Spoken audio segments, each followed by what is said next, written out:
Hello everyone, and now welcome to game 2 in the series between Yo-IM's Has versus Ball here on, or Apollo's Ball here on Belsier Vestige.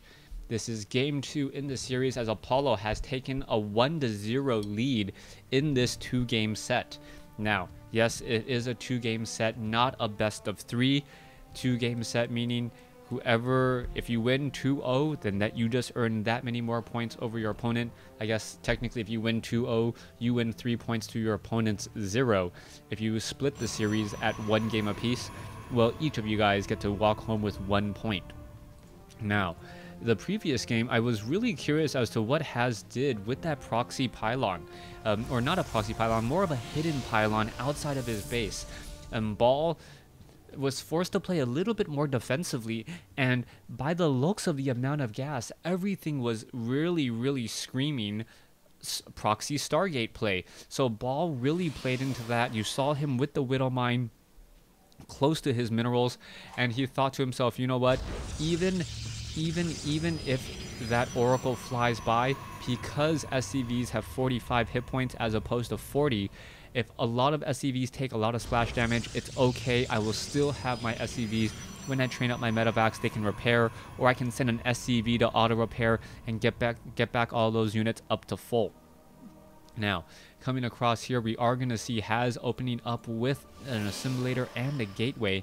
Meanwhile, coming inside the base of Apollo's Ball, we can see pretty much a standard Terran opening.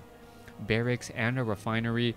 We saw a little bit of a Hellion opening come in from Ball in the previous matchup, and that Hellion opening only had 2 Hellions. It wasn't meant to really tip the scales in his favor that much. It was more of a, okay, let me keep you on your toes, and if I get any worker kills, that's an even stronger benefit for me.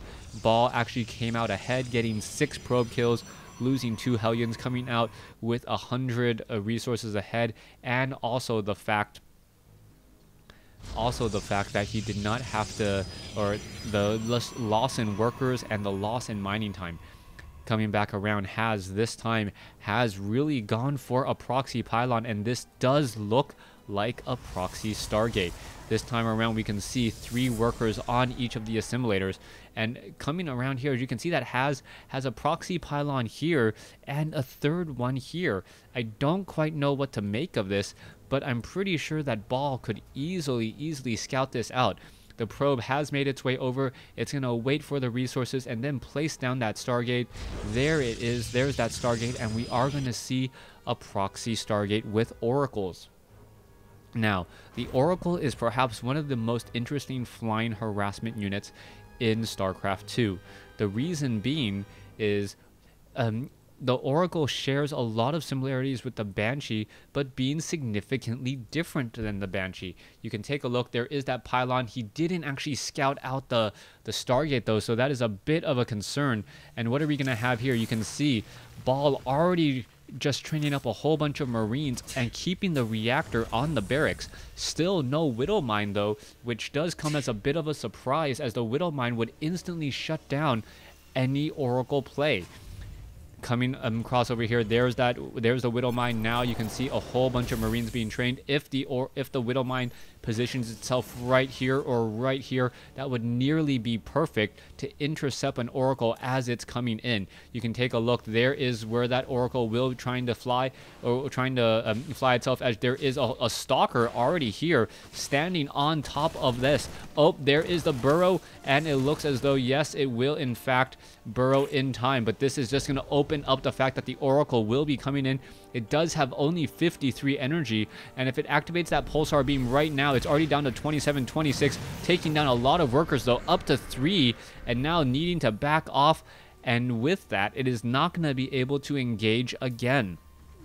The main difference is Banshees can still be effective even if they do not have energy.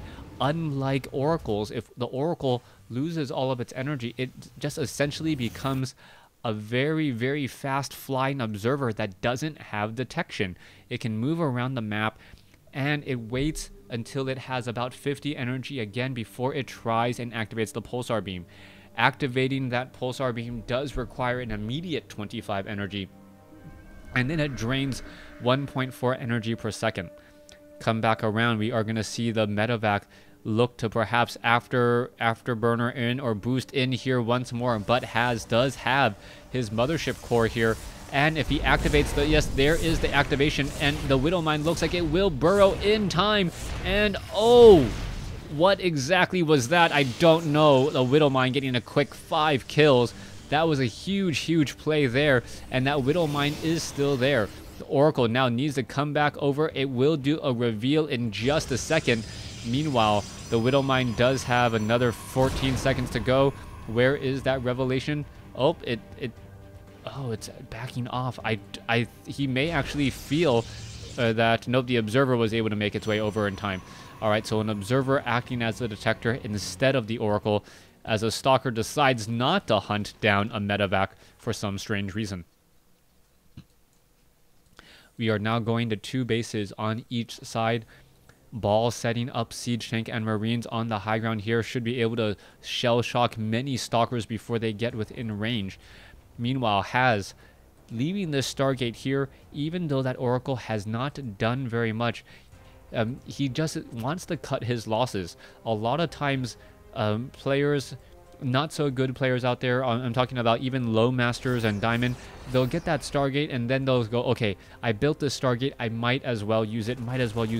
Well, that's true, but the unit composition of Ball is such a strong counter to the Stargate that has that it doesn't make any sense to try and train up any Void Rays, any Phoenixes, or any Oracles. There's simply too many Marines on the field, and with, oh, what is this? No combat shield and no stim. This is just going to be a straight up timing push, and here we go, spending everything together. The Mothership Core does now just have enough, and this is going to be huge.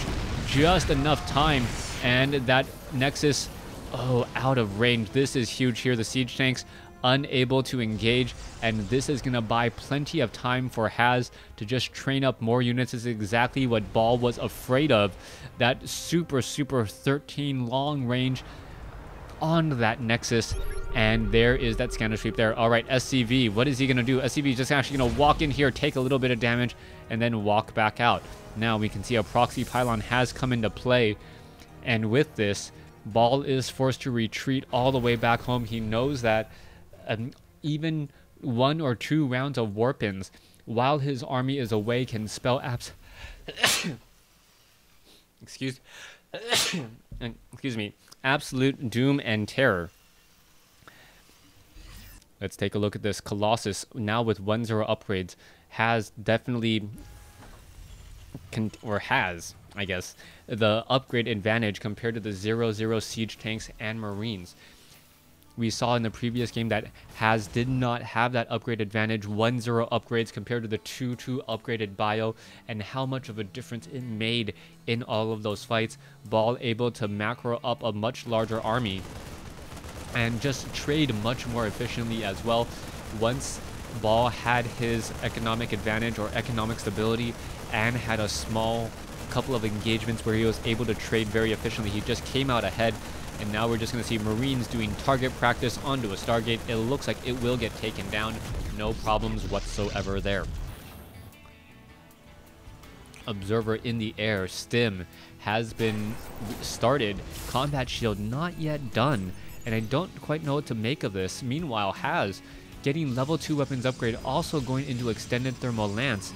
And with the number of Vikings Ball has in the air right now, he should be able to handle the Colossi, unless Guardian Shield and Stalkers are able to blink in or just walk in and take them down. You can see that the medevac is here dropping Marines. Apparently that medevac driver is just on the fritz here as the Stalkers Colossi have made their way over. Oh, one poor Marine looks like he will be left behind. There he is. There he goes as the medevac pilot going, you know what? That one Marine stood me up one time. I'm not going to pick him up. Meanwhile, Oracle now coming across on the north, and that has maximum energy, but it parked itself a bit too long at the north side of the map, and it will get shot down before it kills a single unit. A maximum energy Oracle could have just destroyed this SCV mineral line in just a matter of seconds, but never really had the opportunity. Zealots now with 1-0 upgrades, soon to be 2-0. For some reason, not getting, not chrono boosting out that upgrade at this point, sitting at 100 or 30 seconds away. We are also going into High Templars and now merging in Archons. All right, an Archon transition out of nowhere. So this is now going into Zealot Archon, and those Archons should be able to deal a lot of damage if it were not the fact that there was no shield upgrades. I really wish more Protoss players would get shield upgrades here, as the Vikings are going to get shot down. There's the Guardian shield. You can see some force fields now coming in as the Archons are really just dealing a lot of damage. They're also able to absorb a lot of damage, and that was a huge exchange for Haz. Haz coming out ahead here, and now pushing ball all the way back home. You can see the medevac picking up the Marauder and the Marine, and now retreating all the way back. Haz with over a 23 supply advantage. Also getting Marauders and Marines all the way back here, as you can see a Zealot trying to come in and engage, but no concussive shell, just pure stutter stepping, able to finish off that one lone Zealot. All right, Haz looking to strike while the iron is hot. Has 2-0 upgrades compared to his opponent's 1-1. The Zealots should be able to slice through those units rather quickly, as the proxy pylon will get taken down, but a new one on the other side of the rocks has already been started. Here you go. This is a little bit of a split push. SCVs now being forced to run away. You can see Marauders and Marines are down over here. This is not looking good. What is going on? The forces are absolutely split here, and the Marauders and the Marines are unable to engage. This is not good. Once an army is split, that is just generally bad news, as the SCVs are trying to run away. You can see the more units coming around from the backside. The Guardian Shield quickly thrown up there. The Colossi trying to stay inside that Guardian Shield. Marauders and Marines coming in from both sides. Haz is fighting a war on two fronts, but with superior forces able to do so. And Haz is going to take the victory here, as Balls all-in counter attempt with SCVs not going to work. So many workers lost. 30 workers killed. 51 supply to 108. 3 bases, 3 mining bases compared to 1 right now, and I believe that will be the GG. Ball has nothing to really counter this whatsoever. You can see that the Mothership Core has arrived onto the scene, onto the fight. There you go, and it really feels like Haz is deciding to become a little bit sloppy with his units, realizing that he's already got the victory here. All right, Zealots looking to back away. There's the GG, and Haz was able to split this series at 1 game apiece, and both players going home today, or going home tonight, with 1 point. Thanks for watching. Thanks for listening. Hope you guys enjoyed the series.